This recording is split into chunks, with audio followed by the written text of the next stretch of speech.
Donc Yannick, acquisition du plan d'eau pour la Fédération de pêche du Calvados, depuis quelle année? Depuis, c'est tout juste depuis un an, donc on a acquis ce plan d'eau en 2012. C'est un plan d'eau qui appartenait au départ au Crédit Lyonnais, donc qui était déjà géré de manière halieutique. Donc voilà, la Fédération de pêche a su que le plan d'eau était en vente. Donc au vu de la configuration, de l'intérêt qu'il pouvait présenter, parce qu'en plus on est souvent à la recherche d'une diversification des produits pêche, et c'est un petit peu ce qui nous manquait nous à la Fédération de pêche du Calvados. Donc on peut dire qu'on a sauté sur l'occasion et on a eu la chance de pouvoir acquérir ce plan d'eau. Ouais. Donc c'est pas le premier? Alors, c'est le deuxième plan d'eau qu'on achète sur le département du Calvados. Il y a quelques plans d'eau, mais il faut dire que c'est pas quand même une denrée importante sur le département. On n'est pas comme les départements voisins, style Eure ou Seine-Maritime, où on a beaucoup de gravières. Là, il y en a quelques-unes, mais c'est vrai que dès qu'il y a possibilité d'en acheter une, on saute rapidement sur l'occasion, parce que c'est vrai que ça présente l'avantage d'être une eau close, donc c'est vrai qu'en termes de gestion halieutique et tout, on est relativement libre. D'accord. Donc ça va permettre aussi aux pêcheurs confirmés de pouvoir s'acquérir, notamment sur ce plan de là où il y a beaucoup de cartes, de pouvoir pêcher cette pratique-là, et aussi pour les enfants de pouvoir pratiquer aussi dans les APN, de se retrouver, on est tout près de Bayeux, donc de pouvoir relancer des APN, notamment à ce niveau-là. Ouais, tout à fait. Alors il faut savoir, pour replacer un petit peu le contexte du département du Calvados, c'est quand même 4000 km de cours d'eau, et essentiellement de la première catégorie où on peut choper de la truite. Et c'est vrai qu'on s'est aperçu que la truite avait des partisans pour l'espèce, mais il n'y avait pas que ça. Il y avait des gens qui étaient adeptes de la deuxième catégorie et d'autres types de pêche, type pêche au coude, pêche au carnassier. Et donc c'est vrai que le fait d'avoir des plans d'eau comme ça, où la gestion est souvent beaucoup plus facile, parce qu'on est sur un endroit relativement clos, peut être appréciable. Et tu l'as dit justement, c'est vrai que pour les ateliers pêche nature et tout, c'est vrai que quand on regarde un petit peu le site et tout, en termes, on a des berges vraiment en pente douce, donc c'est un site qui est très sécurisé et qui se prête vraiment bien aux ateliers pêche nature.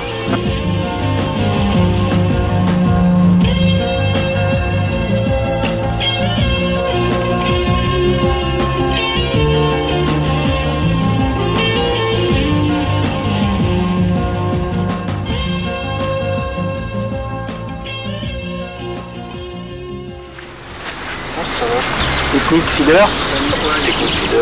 Alors ça consiste en quoi ce petit panier là? Une cage. Une cage. En fait c'est vraiment dedans.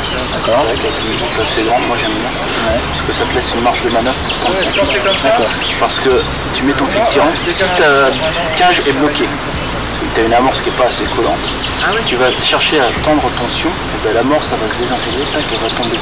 Donc tu vas décaler ta cage et c'est pas forcément bon. D'accord.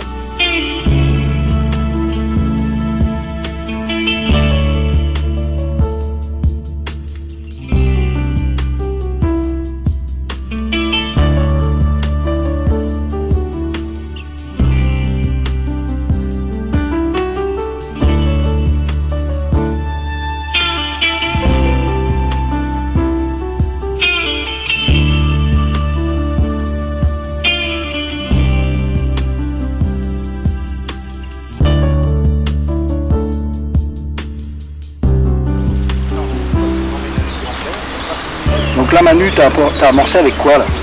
Alors, au début de la pêche, j'ai utilisé de l'amorce, qu'on trouve traditionnellement dans le commerce, donc, avec une grosse granulométrie, puisque là on va pêcher quand même des gros poissons, des cartes entre 3 et 7 kg. Et ensuite j'utilise du pelé, donc des petits granulés à base de farine de poisson. Protéines végétales, colza, etc. Donc super protéiné pour regarder vraiment les poissons sur le coup. Après j'utilise donc un amorçage au début, j'ai mis 3 bonnes boules d'amorce et ensuite là je recharge avec du pelé à la poubelle. D'accord, donc ça, tu mets ça au bout de ta canne et tu mets ça directement. Exactement, et en fait ça permet d'être très précis, de pêcher vraiment sur le coup, et forcément plus on fait un coup on va dire précis, et plus on a de chance d'attraper du poisson. D'accord. Vu qu'on a une concentration.